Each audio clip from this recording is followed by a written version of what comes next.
Namaste, I am Mini and welcome to my channel Foodotomic. Today we are preparing Vegan Gulab Jamun. I am going to prepare these in two different ways, and the first one is more of a traditional way and the second one is a bit of a shortcut, but both of them are equally delicious. Heat a pan at low heat and add 150 grams of semolina. Stir it and cook for 3 to 4 minutes and you will start to get a good cooked aroma from the semolina. Note that the color will not change in this process as we are lightly cooking it. Then transfer the semolina to another bowl and in the same pan I will add 2 bowls of soy milk. The semolina to milk ratio is 1:2. So 1 bowl of semolina and 2 bowls of plant-based milk. Heat the soy milk till it starts to boil. Then add the cooked semolina to the milk gradually by stirring it so there is no lump formation. Since I am operating the camera at the same time, I didn't stir it while adding, but that's the best way to add the semolina to the milk. Mix the semolina well with the soy milk and you will notice that it will start to thicken. Keep on breaking any lumps you notice in the pan. See how it is thickening up.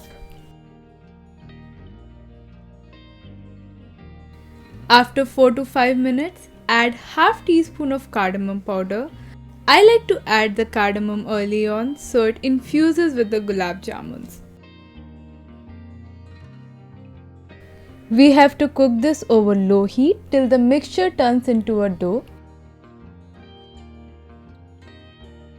After 12 to 15 minutes, the semolina will turn into a dough and will start to leave the pan. You can see that it is still a little sticky right now. At this point, make sure that the heat is at lowest and keep on folding the dough. Once the dough leaves the pan and comes all together, switch off the heat and let it cool down a little. Meanwhile, let's get the sugar syrup ready. The reason I am showing you the sugar syrup recipe is because there is one special ingredient which is different from the other sugar syrup recipes and extremely important here. In a pan, take 2 bowls of sugar and equal amount of water, that is 2 bowls of water. You can replace the sugar with jaggery if you want it on the healthier side. Mix everything and then cook it over medium heat for 15 minutes and then at low heat till the sugar syrup has almost one string consistency.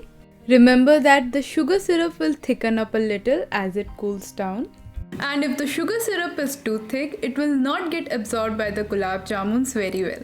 Now for our special ingredient, rose water. The word gulab in gulab jamun is actually derived from Persian words gul, which means flower, and ab, which means water, referring to the rose water scented syrup. Add the gulab jal towards the end so it doesn't evaporate in the cooking process. Then a few cardamom pods. You can also use cardamom powder instead. Now switch off the heat and let the sugar syrup cool down. Meanwhile, our semolina dough has almost reached room temperature. Let's start kneading the dough. When you knead the dough, it helps with the gluten formation, which will further help to make the gulab jamun softer. Take a small amount of dough and start to roll between your palms. The dough should not be sticky at this point, and if it is, that means you need to cook it a little bit longer. Once it's smooth, repeat the process with the remaining dough balls. Pro tip: apply some oil to avoid the semolina sticking to your hands. You can also divide the dough in equal parts to ensure that all the dough balls are roughly of the same size. And now it's time to cook the gulab jamuns. Heat oil in a pan and once it's hot, switch the heat to medium-high.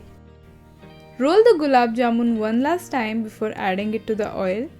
Always test one gulab jamun first to see how it performs, if it is not breaking inside the oil or if it is getting cooked evenly till inside. If you cook gulab jamuns over high heat, they will turn brown quickly or might even burn and will remain uncooked from the inside. So that's the reason we always cook them over medium heat. Don't touch the gulab jamun directly as it can dent or deflate them as they are too soft. Flip them lightly with the oil. When they turn golden brown in color, take them out and make sure that the excess oil goes back to the oil pan. Then add them to the sugar syrup And the sugar syrup right now, it's warm and not too hot in temperature. It's time to add the rest of the gulab jamuns. Keep some gap between adding the gulab jamuns to the pan as they might get stuck together. Lightly move them with the help of a spatula. You will notice that the gulab jamuns will increase in size, so keep that in mind while preparing the dough balls. Look at those colors. 2 of them are ready to be taken out of the pan.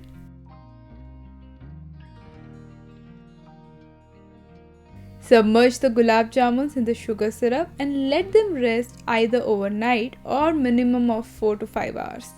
I am so tempted to eat them. After a couple of hours, let's see the gulab jamuns. I'm garnishing it with some chopped pistachios and almonds. See how soft it is, and the sugar syrup has clearly been absorbed inside it. So you can serve them hot or cold as per your liking.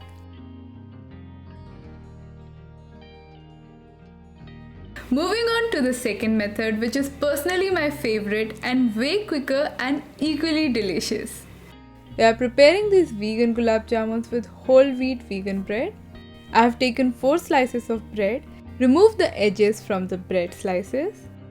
Even though I'm using whole wheat bread, you can use the normal vegan white bread to prepare these. Now break the bread into smaller pieces, as small as possible. You can even use a grinder to churn them lightly, not completely into a paste though. And there we go. Add 6 tablespoons of coconut milk. Add the coconut milk gradually and not all at once. I would recommend adding 4 tablespoons and mix everything and then add more if needed. As you can see, the bread pieces have completely broken down and have come together. Currently, this has the consistency of a slightly wet dough. Now take a small piece of dough and roll it between your palms. You might fear that it will stick to your palms. It shouldn't, but if that's the case, add some more dry bread and combine it well with the dough to balance the excess moisture. Also try to prepare these as smooth as possible in texture. You can apply some oil to your palms to assist in that process. Heat oil in a pan and make sure to roll the dough balls again before adding it to the oil. The reason we are rolling them again is to ensure that they are in proper shape. Add the gulab jamun to the oil. Test with one first and then with the remaining ones. You can see how smooth the surface of gulab jamuns are right now. That is what you should aim for. If the first gulab jamun breaks while cooking, or if the surface is not as smooth as you see here in the video, check the consistency of the dough and also remember that it is supposed to be slightly wet. I've taken them out and added the sugar syrup to them. Let them rest for 4 to 5 hours. Finally, the gulab jamuns are ready and you can garnish them with some almonds or pistachio, but it's optional. And if you would like to go even more healthier, you can prepare the gulab jamun with a mix of sweet potatoes and all-purpose flour as well.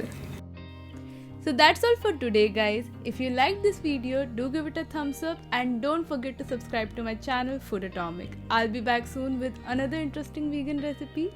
Until then, bye.